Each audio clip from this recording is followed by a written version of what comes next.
Nous allons maintenant décrire les cavités nasales ou les fosses nasales et le pharynx. Et nous utilisons pour cela cette coupe parasagittale de la tête et du cou. Et je vais rajouter maintenant quelques photographies pour illustrer ces deux régions. Ces deux photographies sont tirées du cours sur les os du crâne et nous avons ici une vue des cavités nasales obtenue par fibroscopie et une vue supérieure du pharynx avec des éléments du larynx que nous décrirons ensuite. Donc, les cavités nasales sont deux espaces creusés dans l'os maxillaire et remplis d'air, au-dessus et en arrière du nez, au milieu de la face, comme on peut le voir sur cette vue antérieure et sur cette vue postérieure. Cette vue ici consiste à regarder les fosses nasales par en arrière, avec notamment les choanes que l'on retrouve ici sur ce schéma. Les cavités nasales ont pour fonction de réchauffer et d'assainir l'air inhalé et jouent aussi un rôle dans l'olfaction. Chaque cavité nasale est ouverte vers l'extérieur par une narine et en arrière par les choanes. Les deux cavités nasales sont séparées par le septum nasal que l'on voit ici. On ne voit pas le septum sur cette coupe qui est légèrement parasagittale. On imagine que la coupe passe par ce plan. Ici, il nous permet de voir donc sur un côté les deux choanes. Les cavités nasales présentent 4 parois. Une paroi latérale, c'est celle que l'on voit ici. Une paroi médiale, qui est donc le septum nasal. Un toit et un plancher. Sur les parois latérales, comme on peut le voir sur ces photographies et sur le schéma, s'insèrent 3 lames osseuses, que l'on nomme les cornets nasaux.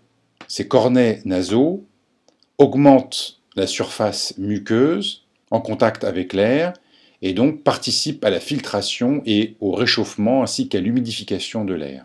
Sur le vivant, nous voyons que ces cornets sont recouverts d'une muqueuse de type respiratoire, ciliée et qui est très vascularisée. Sur cette paroi médiane, il existe parfois une tache vasculaire qui peut être à l'origine de segments, parfois abondants. De nombreuses artères vascularisent les cavités nasales, nous n'allons pas rentrer dans le détail, mais il faut se rappeler que toutes ces artères peuvent s'anastomoser dans cette région, qui est donc fragile et peut être à l'origine de segments répétitifs. C'est ce qu'on appelle la tache vasculaire médiane et qui est donc située sur la paroi médiane.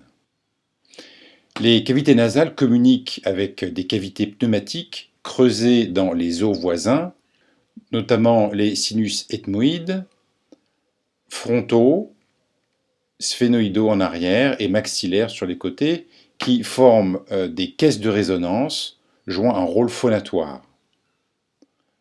Enfin, sur le toit des cavités nasales se trouvent les nerfs olfactifs qui vont capter les signaux chimiques des odeurs. Le pharynx est un conduit musculo-membraneux qui va de la base du crâne jusqu'à l'ésophage en C6. Cet organe, qui est ouvert en permanence, joue un rôle majeur dans la déglutition, dans la respiration, la phonation et l'audition. Comme on le voit ici, matérialisé par ces deux flèches rouges et bleues, qui représentent respectivement le flux du trajet du bol alimentaire et de l'air inhalé, le pharynx est situé au carrefour aérodigestif entre les voies aériennes et les voies digestives, celles-ci allant de la cavité buccale à l'ésophage. Dans le pharynx s'ouvre la trompe d'Eustache qui fait communiquer le pharynx avec l'oreille moyenne au niveau de la caisse du tympan. Alors, le pharynx a la forme d'une demi-gouttière appliquée contre le rachis cervical entre la base du crâne et le bord inférieur de C6. Comme nous l'avons dit, il est toujours béant et il existe en moyenne une longueur de 2 cm entre les parois antérieures et postérieures. Il fait 13 cm de long, 5 cm de large en position nasale et 4 cm de large en position orale. Il est un peu plus fin, 2 cm en position laryngée. On lui décrit 3 segments. D'une part, le nasopharynx, qui est situé en arrière des choanes. Il contient les trompes auditives, communication avec l'oreille moyenne, et les tonsilles pharyngiennes, organes lymphoïdes ou végétation, sur sa paroi supérieure. La paroi inférieure du nasopharynx est représentée par le voile du palais et l'uvule ou l'aluette.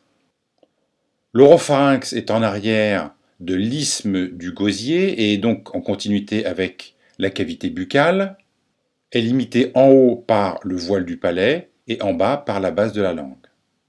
Enfin, le laryngopharynx communique en avant avec l'orifice supérieur du larynx et en arrière avec l'ésophage. Nous avons sur ces images une vue supérieure du laryngopharynx. On peut imaginer qu'un fibroscope a été introduit dans la bouche pour regarder ici la vue supérieure du laryngopharynx. Ici, le cartilage épiglottique que nous allons décrire dans un instant. Nous le retrouvons ici. Ce cartilage épiglottique, vous voyez, en s'abaissant, va protéger le larynx. Il est ici et sur ces deux photos abaissé et vers le haut de ce côté, permettant d'entrevoir le larynx avec notamment les cordes vocales. En arrière du larynx, que je montre ici avec la flèche, eh bien, se trouve l'ésophage, qui serait donc ici. Sur ces trois photos, l'arrière est de ce côté et l'avant est de ce côté. Étant donné les nombreuses fonctions attribuées au pharynx, on comprend que son innervation est complexe. Nous citerons les principaux nerfs sensitivaux moteurs, qui sont tous des branches issues des nerfs crâniens, 5e, 9e, 10e et 12e paire crânienne.